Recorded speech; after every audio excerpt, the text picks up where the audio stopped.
Welcome back to another episode of In the Foxhole. I'm your host, JC. And I'm Angela. Welcome to a festive episode. This didn't start out like this, but Dan said, hey, wait, let me show you something. So he put his jacket on. Angela said, let's do this. So we're celebrating this one Christmas style. I mean, Dan, it's November, 29th or 30th? I mean, we got to be celebrating Christmas now. It's after Thanksgiving. November 1st is Christmas for me. All right. Once that Halloween is gone, it's Christmas every day. So I'm excited. I get to switch it up a little bit. We're glowing. Let's talk about some fun stuff. Dan, welcome to the episode. Yeah, thank you for having me. I'm super excited to chat and do some deep dives. So let's get into it. So, quick fun fact. I've known you 5 days less than I've known Angela. Oh, wow. Okay. I feel special. I met Angela at the end of March, and then literally 2 days later. At Clippa, yeah. 3 days later, I went to Moab, and that's where I met you. Yeah. And oh, my God, that was an awesome time. Great trip. And build friendships going on those type of adventures. So, yes. Absolutely. Well, Dan, I know about you. I've shared two adventures now with you in Moab and Charleston, but some of our viewers may not know you. So if you would, just give everybody a little bit story about Dan, what you got going on, your business, and where you're at. Awesome. Yeah, absolutely.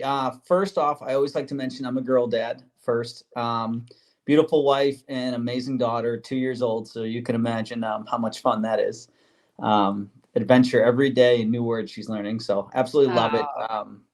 Yeah, it's cool. So I'm just going to throw out my age because I'm 43 years old. So I have a 2-year-old. So started in my 40s, and I couldn't have been happier by doing that. I finally figured out my life in my late 30s, like kind of the direction I wanted to go. So having a family now, I just feel way more stable than I couldn't imagine being in my 20s with kids. I know a lot of people do it and they're amazing parents. I just don't think I would have been a good one then. So super happy now, be a girl dad. I love my wife.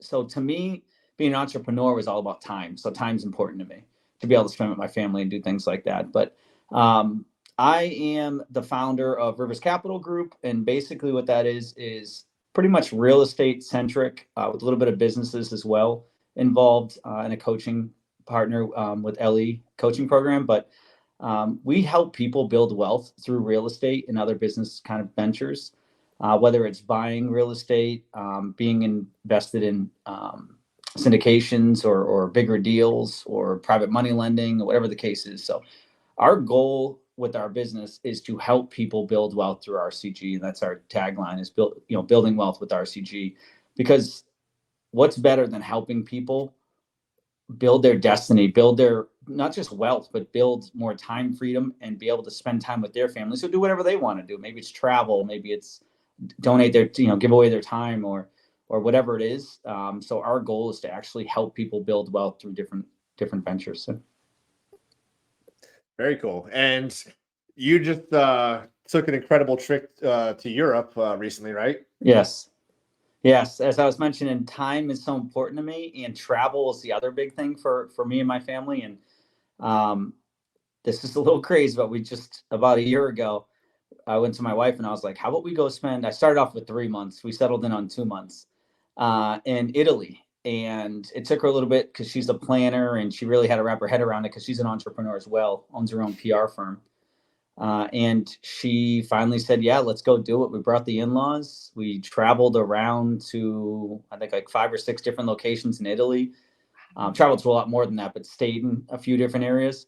And I mean, we got to see their culture. We got to really be engulfed in it. We got to spend every day in basically a paradise. The cappuccinos, if you don't know what an affogato is, it's an espresso with not ice cream. What is gelato? It is unreal. So once I figured that out, it took me about halfway through the trip to figure that dessert out, but I had one every day since then. Red wine. And it's crazy. I actually lost weight in Italy just because, you just walk so much, and then just the way they cook foods are just different than here. So yeah. But it was amazing. And it's some of the things that we want to do. Like 2 months, was it a long time? Yeah, we wanted to kind of see how that felt, but I would love to do several 2-3 week vacations a year with the family and be able to really travel the world and get to know cultures, every culture that we kind of go to. That's great. And that your mission of entrepreneur is all about that freedom to be able to travel. And you could see it in your intro. Your highlight reel didn't start with, these are the things that I've built, these are the names of my businesses. It started out with, I'm a girl dad. And you can see your passions and really passions for life, and entrepreneurship is a vehicle to make all those happen. Yeah, absolutely. That's exactly how I see life. Now, again, it took me about 39 years to see life that way, but I feel like my eyes are finally opened up and I'm excited. It's something that's resonated on a lot of our shows is talking about time, how important it is. Most recently, the last couple of episodes, we talked about money and how we don't talk about it growing up in school.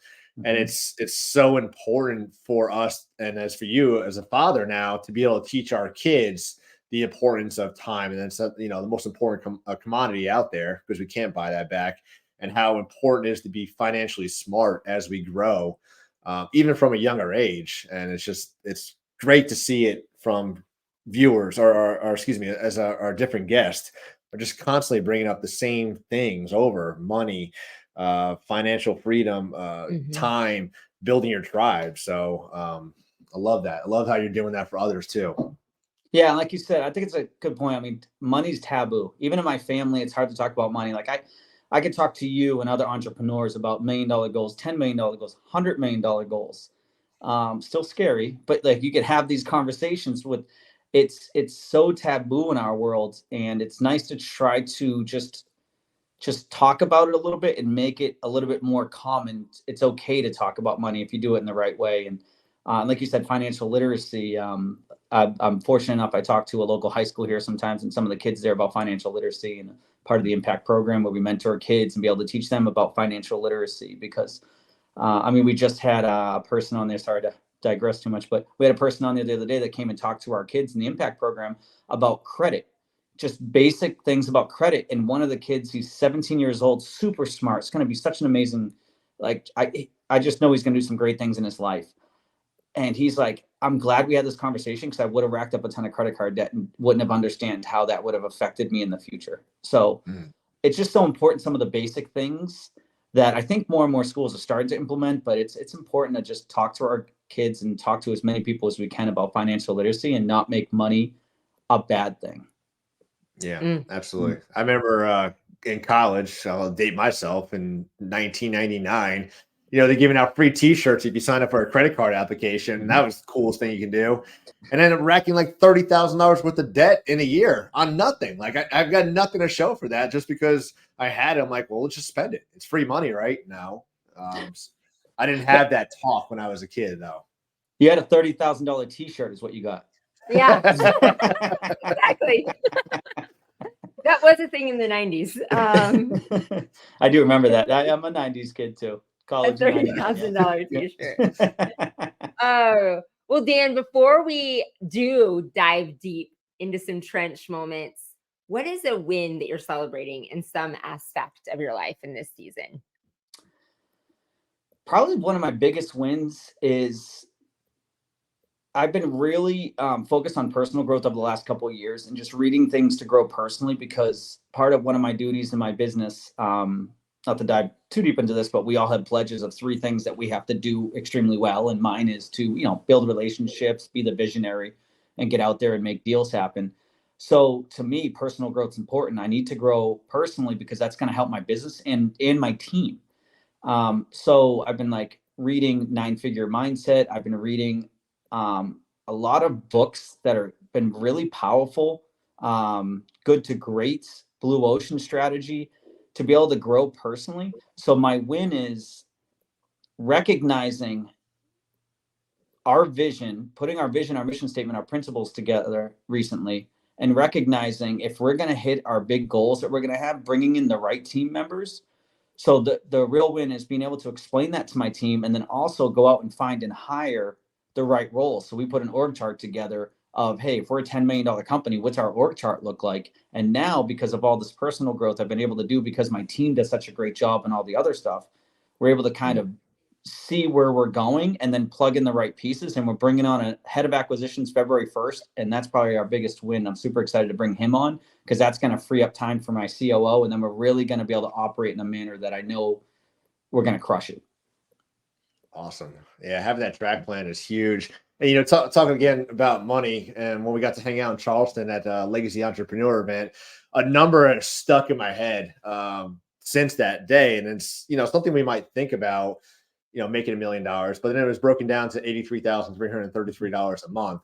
And we talked about that a lot on the way home. It's like, we're casting this vision, this goal. Like, how do we get there? How do we lay out that blueprint to get to that success, to get to that financial win? But just being able to talk about that openly with others to motivate you and push you to be successful in that journey. Like there's a really great speech that she put out while we're out there that really just opened my eyes up to not only how easy it can be, but if you don't talk about it, if you don't think about it, you're not going to be able to do it. Yeah. And I just think it's so powerful. Like people will, without batting an eye, they'll spend $150,000 on 4 years of school or $200,000, whatever the number is, doesn't matter. It's a lot of money, over $100,000. But you talk to them about, hey, I'm going to go to this mastermind for $2,000 and it's $4,000. And it's like the biggest deal in the world. However, every time I've been in a mastermind group or an event like either LE or other organizations, I've always picked up one or two either great relationships, as we have now. We're chatting, and I met you guys at a mastermind event, or one or two great nuggets that I could bring back, implement into my business that'll help my business grow or just become better, or just learn things that maybe I'm doing wrong and someone else did right, or just being around people who think like I used to think $1 million is a lot, and then I'm in a room with someone who talks about making $100 million this year, and it's like, oh crap! Okay, I'm gonna up my game a little bit. And it's not a competition, but it gets you excited. Angela and I were talking a little bit about this. Kind of gets you excited. Like you're like, am I doing enough? But then it's like, hey, as long as we're achieving our goals and not shooting too low for ourselves, like shoot whatever your goal is, just shoot for it. And those rooms like really get you excited to be able to openly talk about making $83,333 a month without. If I had that conversation in front of my parents, I think they support me and they love me, but it would kind of end quickly. It wouldn't be a conversation like we've had in Hilton Head or Moab or things of that nature. So it just gets me excited. And every time I leave one of those meetups or groups, I'm just roaring and ready to go. And it sounds like you guys are the same. To have that in your car ride the whole ride home, that's such a fun conversation to talk about. Yeah, it was a very, I keep saying Charleston, but yeah, it's Hilton Head. Very powerful drive home and very inspiring because we left there with new relationships with others that were there and just motivated. I mean, we just talked about our goals and our visions for ourselves, but we were inspired by so many speakers there and the guests. It was like I said, you got to get yourself to these things, but you got to be intentional while you're there. Don't just show up. Have a reason for being there. Reach out to somebody you want to talk to, find something that you can develop yourself personally or professionally while you're there, but don't just go to them and say, I checked the box, but I got nothing out of it. Yeah, not implement it either. I always try to say to everyone in the events, write something down and literally put down how you're going to put it to use in your business. Just one thing of how you're going to put it to use in your business. And it's amazing on how you do that one thing. You're like, all right, I see the value in that $4,000 event, whatever, just made me an extra $50,000. I'm going to go to the next event and take one more nugget away and implement it. So yeah, that's a pretty good ROI if you ask me. Yeah, right. Absolutely. All right, Dan. So we talked about some really incredible things. You got the trip, new father. You got another Christmas coming up with your 2-year-old. That's super. That's probably my favorite age for having my 2 daughters myself. Was the 2-year-old Christmas. So it's going to be a great one for you coming up here in the next 30 days, whatever it is around Christmas.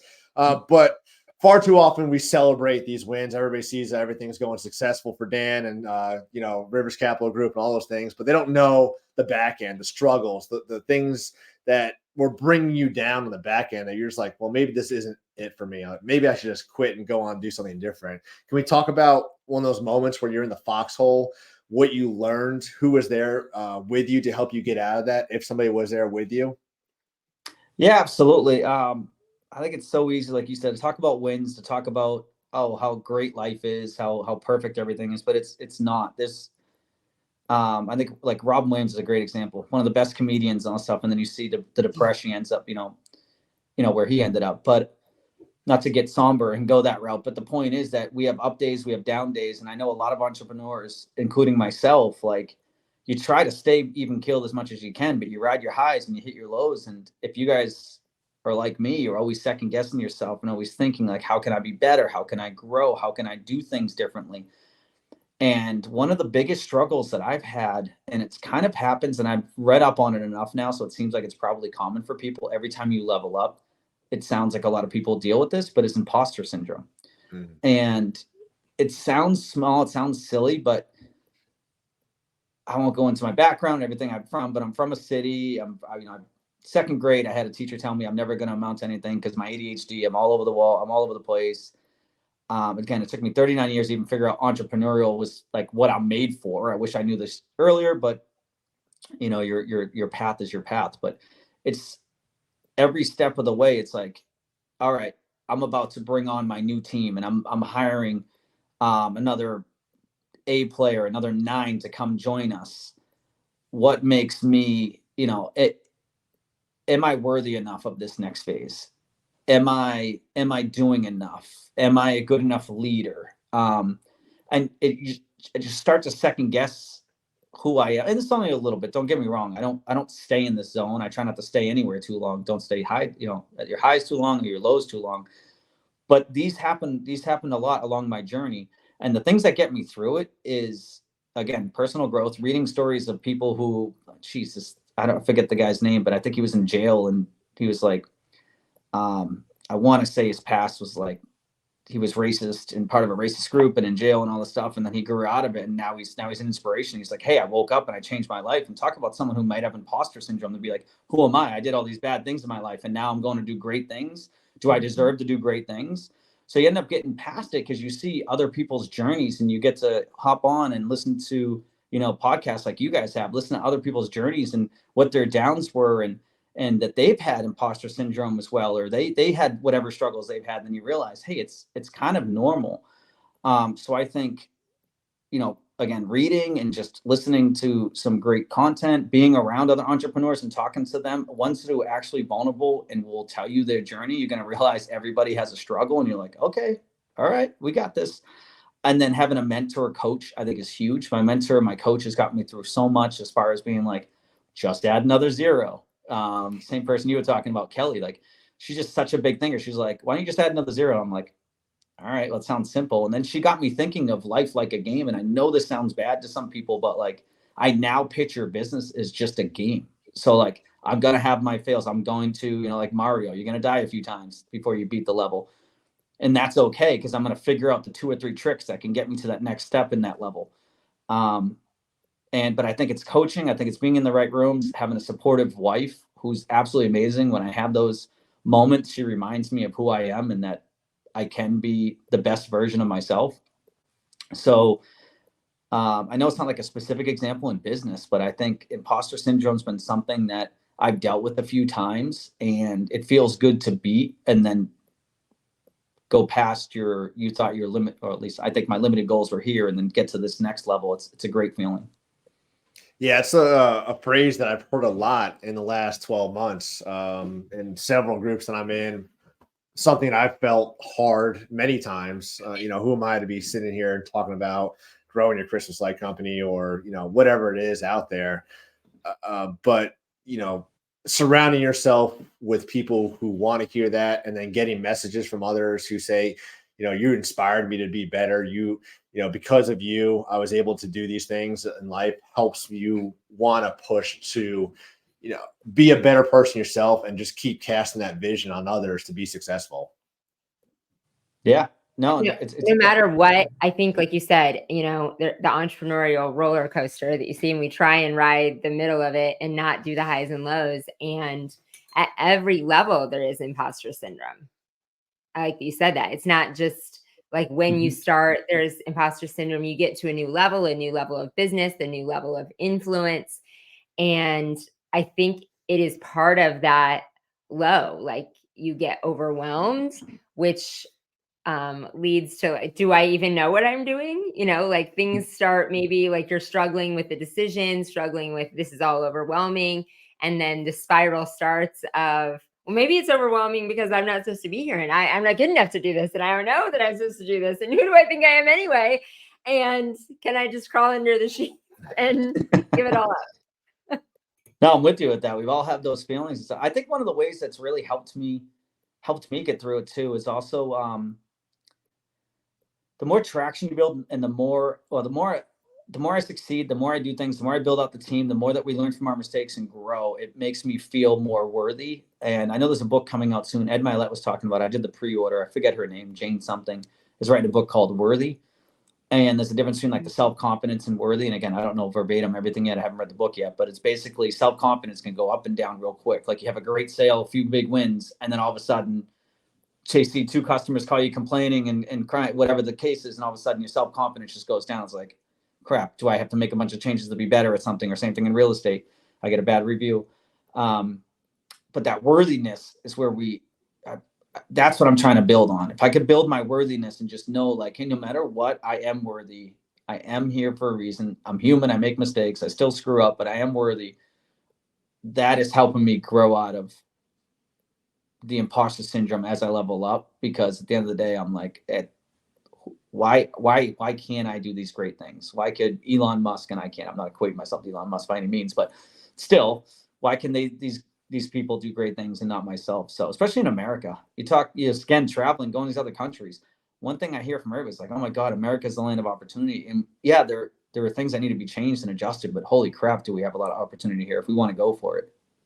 Yeah. Worthy. I like that. It is. And that's definitely a huge deep dive personal growth thing. The worthiness over, like you said, self-confidence can come and go with things that happen, fueled by emotion, but that inner, like really knowing, doing the deep work on yourself and really getting to that place of that your worth is not attached to, I have to earn love. I have to earn people's attention and affection, and that you really don't need it from any external source, whether it be in business or relationships. That internal worthiness is, I think, one of the, like biggest stages of personal growth that you can do. And it takes a lot of deep work, but then you're, not just on a personal level and with relationships, but in business, it affects, you're no longer trying to do things, your worth no longer affects how you make decisions. You're no longer making decisions to get approval or to get the attention. If you have that core worth, you're not making decisions around that or making decisions on success around how it makes you feel. Yeah, and it takes a while to build that worth, and I'm definitely not there yet. Still trying to build it up, but yeah, just trying to get 1% better every day, and just know that I belong in the room. Yeah, absolutely. Yes, and everybody down here watching this belongs in the room as well. Yes, exactly. Yeah. Oh, that's a good one. That's like a good one for the back of your phone or a board. Like, I belong in the room. That is a good one for like the back of the phone. I like that. Or on your mirror in your bathroom. I belong in the room every time you wake up and get ready. Yes. Yeah, I love that. Yes. I belong in the room. So Dan, I want to talk about when you first realized that you needed to hire a coach. What was the spark of that? You said like, I need to level up and I'm not going to get there on my own. Who inspires you to find a coach, and how did you go seek one out? Yeah. So rewind a little bit. 2018, I moved to Charleston. And by the end of that year, I started to go to a coffee shop called 60 Bull Cafe. There was an investor meetup. I forget if it was once or twice a month, but there was an investor meetup there. And I got into that room, and Kelly would go to there. And so would this guy, Danny, who now runs a $1.2 billion management of assets with a couple of partners, became a friend of mine. And I'm just in this room with these people 5-6 years ago, and just seeing the value that they're bringing. And then I realized a few years or a couple years later, whatever it was, Kelly had became a coach and had a coaching program, Clear Vision Coaching, with a few others. And I'd already seen like what Kelly has done. I mean, she now runs $100 million private money lending fund, and she's flipped about 8 businesses from start to finish. And she's been in the mortgage business, and she used to be a real estate flipper, and very business minded. And I realized that if I'm going to be an investor, no matter what I do in life, I need to run it like a business. Whether it's, people say, oh, I'm just a realtor, I just do this. But like, I realized that I have to run everything as a business and not as a job. And I saw how well she's done it. So yeah, that's how I kind of like walked into it. And she became my coach in 2021, 21, 22, 20. Yeah, 21. Beginning in 21. And at that point, the most I had ever made, is it okay if I talk about money a little bit? Oh, we love it. Yeah. We've already talked about that. I think the most I'd ever made in my life is about $189,000, which is great. Super stoked. The next year it's 2021, and I'm like, all right, I'm gonna hire a coach and I'm gonna go for $500,000. And she just helped me break everything down into, all right, how are you gonna do that? What is the numbers made up of? How many deals do you need? What's your average cost ticket per deal? How many you need per month? And she really just broke everything down for me. She literally showed me how she tracks all her stuff, passive versus active, and all this, like really dove into it. I ended up hitting 500,000 in July that year, and I did 779. First year I've ever done anything even remotely that much. And all I had was one part-time person helping me. I was like, all right, I got the business now. She taught me how to treat it as a business. And then that part-time person now is my COO, Jake. He's my operations guy. He's really proved himself. He bet on me, came to work with me full time. I get him executive assistant. Now we're hiring head of acquisitions and other business partners and other ventures. And it just kind of blew up from there. And it's not necessarily about the money. It was just about she helped lift the limitations, and just eye-opening. And like I said, she would tell me all the time, just add another zero. Stop doing these things it's just as easy to make 20 grand as it is 2 grand. And it's as easy to make 200 grand as it is 20 grand. Obviously not like simple, but it's like, in theory, you just do a bigger deal and you do your same analyzation and you run everything very much the same. It's just another zero added to it. But it was the best decision of my life. Again, it has to be the right coach for you. Kelly could be amazing for me and maybe not for someone else. Maybe there's 2 other coaches in that program, Dusty or Ross or Mark Evans or all these other coaches and people that can really help you level up. It's whatever's best for you, your personality, your goal set. But Kelly and I really aligned, and I literally just mirrored, how does she run her business? I'm going to run it the exact same way. And it was successful because of it. Yeah. And, we don't know what we don't know. And as I grew my pressure washing company, like if you hit $1 million, like we'll praise you. That's incredible. It was a big number for what we did in our industry. And I went to an event in Dallas last year, July, surrounded with roofing companies, solar, HVAC, and they're talking about doing millions of dollars a month. And I'm sitting here like, I've been in a bubble this whole time thinking that like, I'm all right, I'm at my limit. Like there's nothing else for me to do. And I'm seeing them talking about these numbers that they're doing monthly, even weekly, some of these companies. And it just opened my eyes to so much more potential and capabilities that I can grow into with my company. Not so much the washing side, but venturing off to do something different, do something bigger. But for so long, I was confined to what we knew in our industry and what people talked about, and that was it. But once I started surrounding myself with bigger companies and way more successful than we were doing, I was like, holy cow, like I've been sitting here thinking I've hit, like I'm successful, but no, I got to raise that level to the next limit. Yeah. And that could be like, and I want to make sure everybody listening here on that, like if 500,000 or $1 million or whatever it is, if that's your goal and you're happy, that's your happy place. You're like, I don't want to build a big team. I want to stay here. There is nothing wrong with that. Just make sure you're not selling yourself short, is where I tell people, like, I have visions to be super way up here. Like I want to keep growing and growing and growing. My wife runs her own PR firm, and she is okay with, she has a team of 2 and a certain amount of clients so she can give that great service. And she wants to stay at a certain level because it allows her to live the life she wants. And that's why I was saying too, like the right coach, like you said, you have the right coach, they're going to help you, whatever your goal is, whatever that thought process is. If you get the right coach, they're going to help you achieve that so much. It's whatever it is, 10, 15, $20,000 a year. I'm telling you, it's let's put it that way. Whatever it was, $15,000 for Kelly that 1 year. I flew by 500,000, got the 779, broke $1 million the next year because of the knowledge and everything that she gave me. Now that foundation is going to help me be set up for life. Yeah, some people get scared and say that's so expensive, but once you start looking at it as an investment in yourself, I mean, it did wonders for you in such a short period of time. And you never would have. Yes, exactly. And there always is, if you're willing to be the person that shows up and be coachable, for so many reasons. It lifted your lid on potential and, helped you grow exponentially. Like, would you have had a path to growth? Yes. Would you have grown that quickly? No. Probably not. Because you wouldn't have even saw the possibility, like you said, lifted the lid of just add another zero, just add another zero.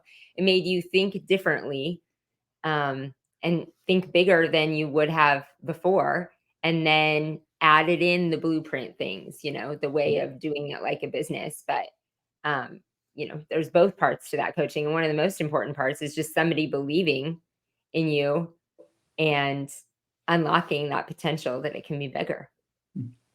Absolutely. I think, I forget what it was, either 2021 or 22. The word of the year for me was vulnerability. And I just really opened up. And I think my opinion, and just reading books like Good to Great and everything, be vulnerable and don't be afraid. Like, you don't know everything. I'm telling everybody on here right now, you're going to be really great at one thing. You don't know everything, and that's perfectly fine. Yep. I actually get joked about a lot because I love delegating. I find a who and I task them to take care of something. Jake's my who on the operations side. This guy's going to be my who on the acquisition side. I got partners and other stuff, and they're my who on those sides. There's nothing wrong with that. I don't want to be great at everything, because if we try to be great at everything, we're going to be good at nothing. So just tapping into that and being vulnerable, and then going all in on your skill set and building the team around you on your non-skill sets. And I mean, it's amazing once I realized that, and I just got vulnerable, and I'm like, all right, if I mess up, I don't look at my team and I don't snap at them. If they question me on something, if they're right, I'm going to listen to them and be like, you know what, you're right on that. Let's spin it. Or I'm going to say, no, here's why I think we should still go in this direction. But I allow people to speak freely. I want them to be a part of the decisions, part of the team, because at the end of the day, like, I don't know everything. And if I'm stubborn, all that's going to do is we're going to sink at some point. So being vulnerable, I think, is a key part of that too. Getting a mentor, getting a coach, and then being vulnerable enough to say, hey, if someone gives you the hard truth, just listen.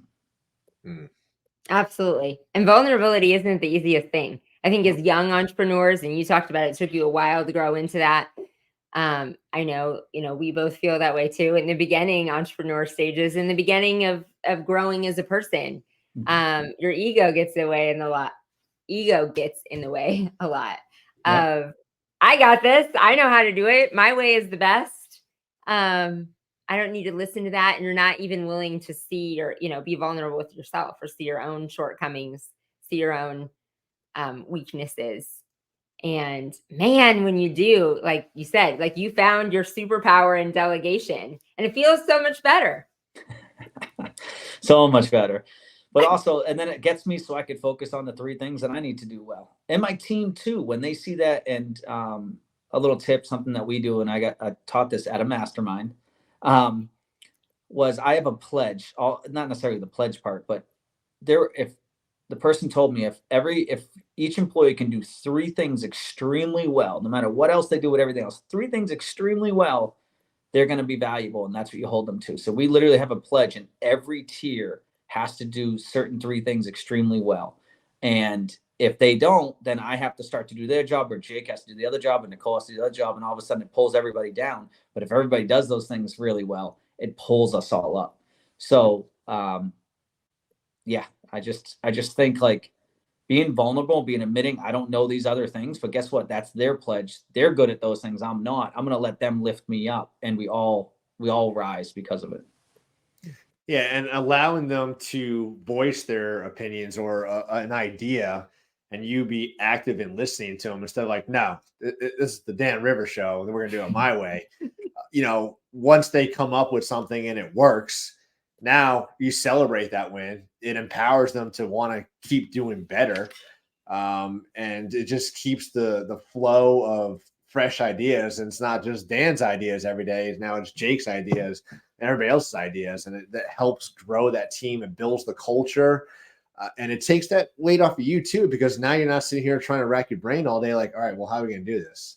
Well, let me lean on them because they're going to figure it out. And they're going to feel good about it because they're going to know that you're going to listen to them. And it may not work, but that's fine. But at least they have that opportunity to provide their input. Yeah, and it's something, again, I recommend everybody read or listen to the book Good to Great.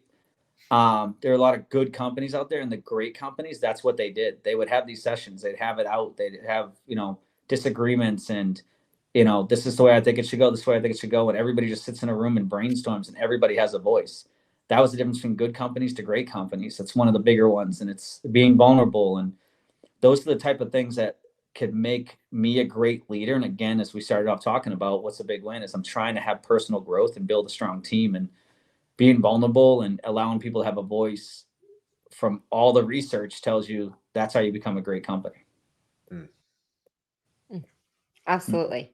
I love how you all tied it together there in a bow of like, that was your win. The personal growth, and that's how it leads to that. You've mentioned that book, so I definitely have to read it. Have you read Good to Great? Nope, Yeah, we will. I'll probably listen to that's it. Up next. I'm an Audible guy, so I'll listen to it. Me too. I'm listening. Honestly, I do both. 9-Figure Mindset I'm reading. I really enjoy it, but some books are better Audible. I do like Good to Great on the Audible. It's been great. All right. We'll probably be listening to the gym tomorrow, 5:00. By the way, congratulations, man. JC, you're crushing it, man. Looking great. The fasting the other day, I mean, that's pretty badass. Oh, you love that, but that was all AI. I figured that. I sent it off to one of my virtual rock stars because she posted a picture of her. I'm like, that headshot was incredible. She's like, that was AI. I'm like, Yeah. do one for me. And she sent me all these back, and like 6 of them were looking like that. I'm like, oh, I'm gonna mess with some people today. It's funny too, because I know you've been working hard and like you have been working out and all this stuff. And I'm like, dude, he has that much of a 6-pack, so that makes sense. You had me a little jelly. It is my goal though. Like when she sent me all these pictures, and some of them like, nah, no. But then I'm like, all right, what have I got to get rid of or cut eating to get to this? So like, it was a joke, but it's also inspiring for me to like want to push harder. And Angela and I are in the gym Monday through Friday, 5:00 every single day, and it's incredible to have a partner in life and business and fitness, just to kind of keep pushing ourselves. And it was really fun when we're out in Hilton Head doing the morning workout. Just surrounding yourself with like-minded individuals, not only financially and personally, but in health, because health is wealth, is a huge win for us this year, to be able to push ourselves to that next limit in fitness. And it's so fun to see others jump on that with us as well. As we share these posts, we don't do it to brag, but we do it to inspire and have other people do it. And I feel like 2022 into 2023, like the huge push of health, and celebrating it with each other. It's not a flex, like a muscle flex, like, hey, look at me, I'm doing this. It's inspiration for others. Like, I wasn't able to lift 315 6 months ago, but through determination and hard work and just showing up every day to that gym and not expecting instant results, instant gratification, like we're able to achieve so much greatness in life. Yeah, I mean, it's I weighed almost 190 at the beginning of the year. I'm down to 167 right now, in the best shape I've been in about 10 years. Congrats. Thank you. Because health has been one of the biggest things for me as well. Personal health. I got to work out with a trainer, just fast, eat healthy and all stuff. The point is though, is I look at it, again, we'll go back to the daughter of like being 43 years old with a 2-year-old. I'm 60 when she's 20. I don't want to be a 60-year-old dad that can't be around her daughter or like go do things and maybe go on travel and do some hikes and stuff. I want to make sure as best as I can that I'm going to position. I mean, I was watching, I don't know if you've seen the Arnold Schwarzenegger or the Sylvester Stallone documentaries. These guys are so jacked, in great shape. I'm like, they're very inspirational. But one of the things I see is like they're in their late 70s and they could probably, do more things than some of these out of shape people in their 20s and 30s and 40s. So And I also think like how many out of shape people really live till the 70s and 80s and 90s. Yeah, you could, but you have a lot less chance. So I want to be around for the family for a long time if I have it in my control as much as I can control. So being healthy was a big thing for me this year. And I see it in a lot of successful people, like you said. You can do the Hilton Head Mastermind. A lot of people show up to that morning workout, not because we want to, not necessarily. Yeah, some people are addicted and love it. I think the majority of people just realize it's got to be a part of life, part of your routine, being healthy. You don't have to have that 8-pack, but just being healthy. Yeah, absolutely. And the discipline and routine, like you said, of putting into, then it's not a decision. I always like to talk about decision fatigue. It's not a decision that am I going to work out today? Am I going to eat healthy today? Just put those systems and into your life so that you're doing it every day. I love it. I love it. And then once you do it too, once you get in enough of a rhythm, it's a lot easier. Mm. And then when you eat like crap, I'm sure you start feeling like crap. You're like, oh, geez, you don't want to cheat anymore. Yeah. Yeah, and we travel a lot, and that's always hard for us sometimes too, depending on where we are, is to try and stay disciplined even while traveling. We do a really good job of it. Yeah. Working out, we do. Yeah, we always make time. I mean, down Hilton Head, we worked out every single day while we're down there. I tell you, after that, God, what was that workout we did? T It was the Insanity. Yeah. Yeah. 25. Yeah. Oh Yep. my God. I I'm physically fit, but that kicked my ass. Like that next day, I was sore, and it's just so fun to keep challenging yourself and pushing yourself to the next limit. Just Yeah. when you think you're like, good, and then somebody's like, "No, we're gonna make you better." And it's just like what a coach does. Like just surrounding yourself with people that want to make you better in life. Oh God, that's such a good feeling though. That's so much fun with everybody down there. It is. It's like so I do Tuesdays and Thursdays, personal trainer, but this guy's super smart. He's 26 years old, personal trainer, and he basically works out with a bunch of entrepreneurs twice a week so that he can gain knowledge on the entrepreneurial side, and he helps us get in shape and stay accountable. But by doing that, I mean, the workout today was it was an hour and 20 minutes, and the warm up would be most people's workouts. It like kicked my ass. But I appreciate it because I feel so much better now that I did that. Yeah. Yes. Yeah. For me, nothing gets my day going better than a workout. And I choose to work out early in the morning because I don't want any excuse throughout the day for me to not go at night. So for us, every morning we wake up, we got a routine, we're at the gym, and then we start our day. And it's just like, all right, let's go. And I've got more done by 6:30 than most will do all day. But it's such a good feeling. I love it. Love it. All right, Dan. Well, that brings us to the end of this episode. Want to thank you so much for sharing your time with us today. Really great bringing in the festivity into the season. Yeah. Some extra smiles and joy. No, I appreciate it. It's been great talking to you guys and deep diving into something other than, the normal questions that are usually asked. I love really diving deep and talking about health and these types of things. So thank you. I appreciate you guys. Thanks for having me on. And have a Merry Christmas. You as well. That's another episode of In the Foxhole. Be sure to like, subscribe, and share, and stay tuned next week for another episode.